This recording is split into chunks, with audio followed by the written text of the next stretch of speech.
There have been good personality studies done for, I would say, about 30 years.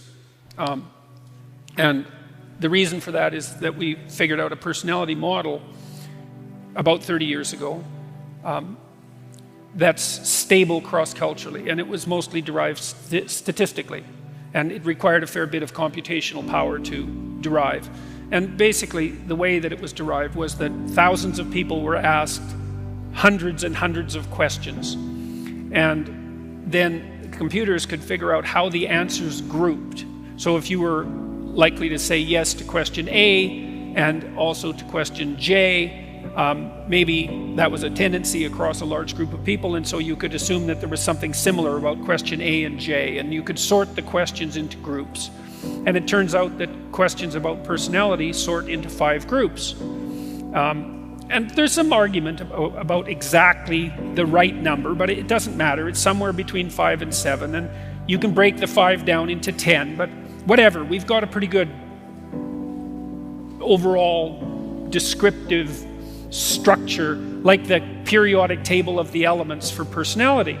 If you're an extrovert, man, it's like you want to be where the action is. You want to be where the party is. You're telling jokes, and you're setting up social occasions, and you smile a lot, and you talk a lot, and you want people around you all the time. And a tremendous amount of that is influenced genetically. And you can tell that if you have children, because your children are like that. My son's quite extroverted. Well, my daughter is as well. But, you know, he was a flirt when he was 9 months old. It was ridiculous. My wife used to pack him along on her back on one of those little, and I would do the same thing, on one of those little, those little baby carriers. And I can remember one time we were on a cruise ship, just taking a small cruise from Maine to Nova Scotia, and we got on the boat, and we were wandering through a group of people, and it was like being with a rock star, because he was sitting in the back of the little baby holder, smiling away, you know, like flirting like mad and waving at everyone, and that was there right at 9 months. And so people differ in extroversion, and that's positive emotion. They differ in neuroticism, and that's negative emotion. Some people are much more sensitive to depression and grief and anxiety. Their threshold for threat is a lot lower. Some people are agreeable rather than disagreeable, and agreeable people are very empathic and self-sacrificing. And the empathic part is good because, you know, it's useful to be empathic, especially if you're caring for people who are in real trouble. But the self-sacrificing isn't so good. That can make you resentful and also decrease the probability that you're going to be successful in your salary negotiations and so forth. So those of you who are agreeable and have a hard time standing up for yourself and fighting, you know, you'll fight for other people but not for yourself. It's a very good skill to develop, that ability to watch your resentment and see what you need and then make a case for it. It's a hard thing to learn. People differ in conscientiousness, that's orderliness and industrious, and they differ in creativity, which is openness. And a lot of that's genetic. It's there to begin with. Now you can move that with the environment, you know, but you know, you have a character. It's there. Liberals are higher in openness, that's trait creativity, and lower in conscientiousness, especially orderliness. And that seems to be because they believe, or their let's say their niche is an informational niche. They believe that the free flow of information is worth the risk.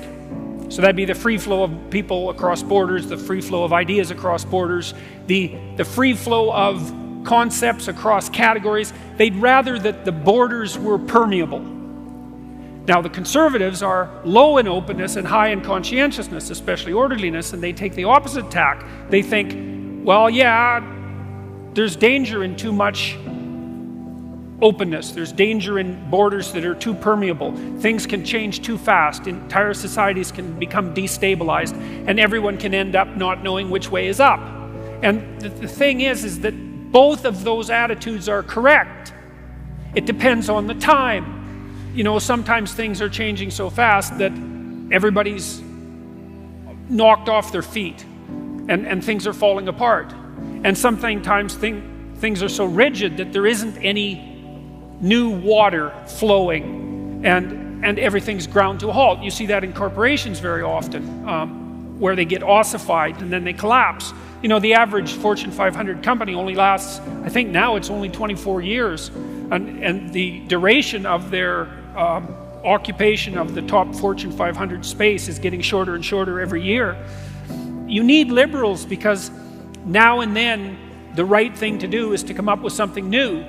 And you need conservatives because now and then the right thing to do is to do what everybody has always done.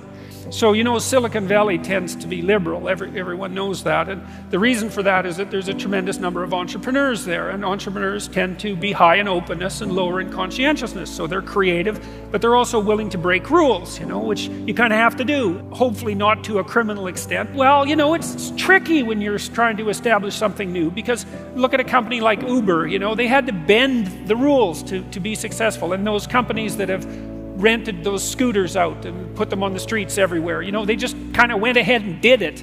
It's not something an orderly person would do because they'd ask for permission, whereas the people who started these scooter rental companies just said, well, what'll happen if we put them everywhere? And the answer was, that seemed to work. But you have to have a rule-breaking proclivity in order to manage that.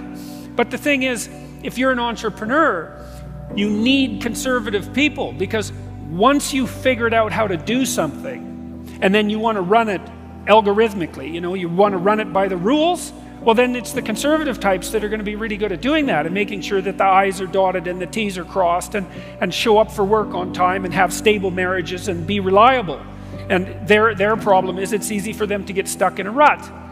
So attend to the person you're listening to as if they might know something you don't.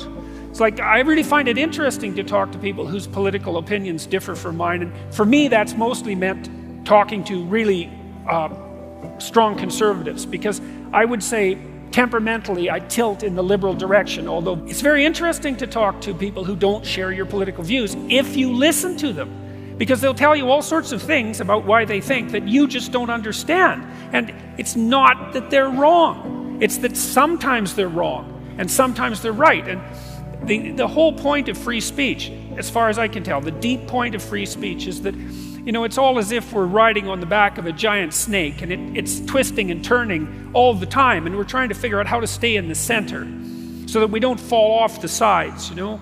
And sometimes it's time for a bit of a tilt to the left, and sometimes it's time for a bit of a tilt to the right. And the only way you can tell when that time is by having a discussion about it. It's not the fact that the conservatives are right or that the liberals are right. They're both necessary, annoying as that is. I think there are times when there are objective facts that present themselves in the political sphere, but most of the time political discussion is more like marital negotiation. You know, and it's right. It's right when it works in the world. That would be the first thing. Like, let's say you have a plan and you implement the plan, and the plan turns out the way that you expected it to. It's a pragmatic definition of truth. Okay, that plan, flawed, no doubt that it was, imperfect, no doubt that it was accurate enough so that when you implemented it, it justified its own structure. That's a lot of the way we judge truth in the world, right? Is you think you're right if you do something and it works. And that doesn't mean you're 100% right, and it doesn't mean it's going to work forever, but because you're ignorant and because your knowledge is limited, that's kind of what you've got. And so that's one form of truth. And then another form is, well, can we agree in a negotiated manner? I mean, I've been trying to identify 100% truths, the 100% truths, let's say, that sit at the bottom of our societies. And one of the things that I believe to be true is that the idea that the individual is properly sovereign, I believe, is as true as any idea that human beings have ever come up with. I think that that idea works. Not everyone would agree with that. But the more complex the situation, the harder it is to extract out something approximating an objective truth. And so then so much of it depends on negotiation and discussion.